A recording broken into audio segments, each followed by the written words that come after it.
the number of people we talk to every single year who make this mistake. Be ultra cautious.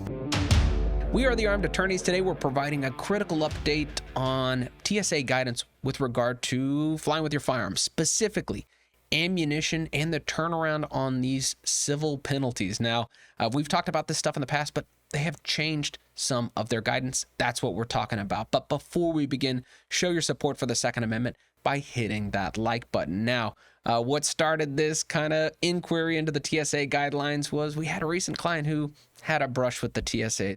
You can't keep getting away with it! Well, we all know, you hear stories about someone who's accidentally carried through TSA security, and that just sucks, frankly. I mean, the lights go off and they pull you back and they ask you a bunch of questions, and it's unfortunate, and we've got videos sort of detailing all of this, but that's not what happened to this particular guy. In fact, what he did was know the rules. He goes to the airport, goes to the check-in counter with his firearm that is in its hard-sided locked case, locks, he declares it, he does everything he's supposed to do, except, drumroll, Richard, he doesn't unload the firearm. So he has presented a loaded firearm to TSA security, which violates, there's just a couple rules to think about, really, and that's one of them. The firearm cannot be loaded. And so, although not arrested, he did receive a fine for that activity. So let's, break down what he should have done and I guess why they're still allowed to do that. Yes, and so this all focused on the ammunition in the gun itself. If the gun had been unloaded, then this would not have been an issue. Mm-hmm. And so this got us poking around on the TSA website, and they have updated their language and provided some additional guidance when it comes to the transportation of ammunition. Now, this is guidance I would like to thankfully say we've been telling our clients this for the whole time, but now that they put it in plain English on their website to make our jobs just a little bit easier. Well, it was the reasonable reading of what they had. Right. But yes, it is nice to be vindicated, to know that your reasonable reading is in fact what the government intended, because it's just not always the case. Yes. And so the additional guidance that they now provide, firearms have to be transported as checked baggage only. They have to be declared. They have to be unloaded, locked, encased. Most handgun boxes don't meet the minimum size requirements for luggage that gets placed into larger luggage. And then your airlines can place additional restrictions. Now, previously, what they said for ammunition is they just said that the ammo could be carried in the same hard-sided container as your firearm. Now, the law went on and gave some additional details, and this is kind of where the rub comes in and where we get this additional and new guidance now with flying with ammunition. They specify that the ammunition has to be packaged. It has to be in cardboard. It has to be in wood. It has to be in a fiber container, or if it's transported inside of magazines, the magazines have to be completely enclosed. So it looks like the common denominator in all of this general guidance now is the ammunition can travel in the same box as your gun, but it has to be enclosed in some other kind of container. So that seems to be the big difference. Now, the other thing that they specified is that airlines can set limits on the amount of ammunition that you carry, which I didn't see that in the law. No. And because it's not in the law, right? Because it's, the airline gets to, you are choosing their service, just based on the principles of general, we live in a society in which businesses get to tell you what to do. And if you don't like it, you choose a new business.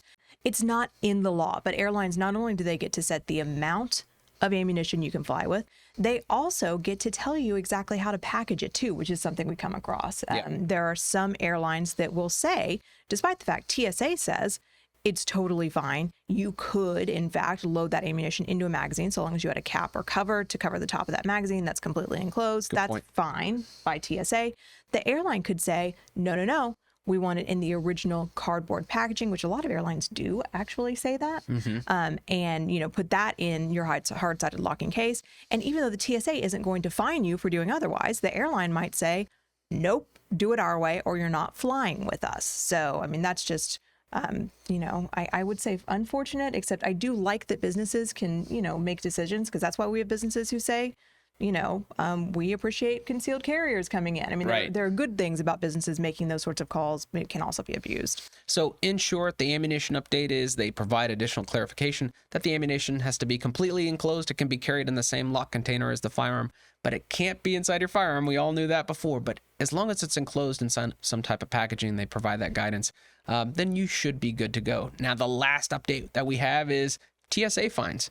These have changed a little bit. I mean, we talked about this about a year ago and Yes. how long it was taking our clients to get their TSA civil penalty fines. Which actually was kind of great because it was taking a year, 2 years to get your actual fine letter in the mail after you carried through security. So if you were super, super, super, super lucky, maybe you kind of got lost in the shuffle and you never got your letter. But even if you weren't that lucky, you had a year or more to go ahead and save and put that money aside to pay the civil penalty. There is virtually no way around the civil penalty. The best lawyer in the world isn't going to get you out of the civil penalty. There is no mens rea element to it because it's civil, not criminal. So it can be a total accident. And as long as what you possessed actually was firearms or ammunition. I mean, the only time I've seen these go away is when it's not actually a firearm. Right, yeah. It's actually an antique, or it's actually something that qualifies as something else. And then it's going to go to a different fine level if you have one at all. But generally speaking, you don't get out of these fines. But now we have sped back up the TSA. I don't know. I mean, they're on their stuff, I guess. Yeah, now. so from 2 years, that window, or up to 2 years is what we've seen. That's down to about 2 months. Yes, so it's happening quickly now. And something interesting that we're seeing, although they have always had this capability, they are now ordering your tax returns if you request to have that fine bumped down. So you get your letter, your nastygram with your fine, and there's a place on that letter that you can check and you can request an informal phone conference to talk about your fine. Hey man, I'm going through some hard times. I lost my job. I'm supporting my elderly parents. What have you? Maybe you want to, give evidence that you have an LTC or that, you have no criminal history. Just a little bit more mitigation, although they don't typically care as much about that stuff.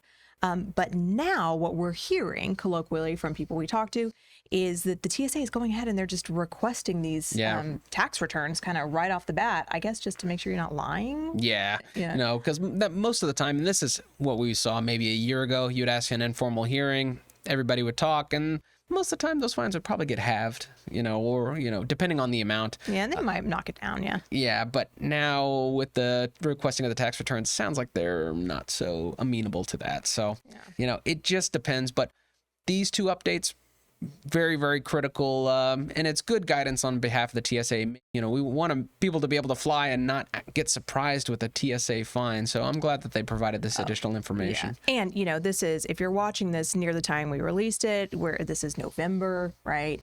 People are going to start flying a lot for Thanksgiving, for Christmas. The best advice is not legal advice. It's check your bags. Yeah. Check them. I don't mean check them as luggage. I mean, search them. Make sure there's not a stray bullet rolling around somewhere. Make sure that there's not, Lord forbid, you've left your handgun in your handbag and you go through security. It's not legal advice, but just the number of people we talk to every single year who make this mistake, who accidentally have firearms or ammunition when they're going to the airport, or like the gentleman we started the episode with, who just didn't do it right, even though he meant to check his handgun. Right. Be ultra cautious, because even though you're not going to get arrested, it's probably not a criminal offense unless your state has a specific offense for you. It really is just expensive. And who wants to give the federal government more of their money? No, not me. Okay. But this discussion focused on checking your bag, but that's only half of the equation, because we have a full discussion and breakdown of what happens if you go through the secured portion, your carry-on bag. What if there's a stray bullet in there, a magazine, firearm, or some other self-defense tool? We break down kind of the price tag on when the TSA encounters each of these things. They're all judged differently. You won't want to miss that video. Check it out right here. And until next time, we're the Armed Attorneys.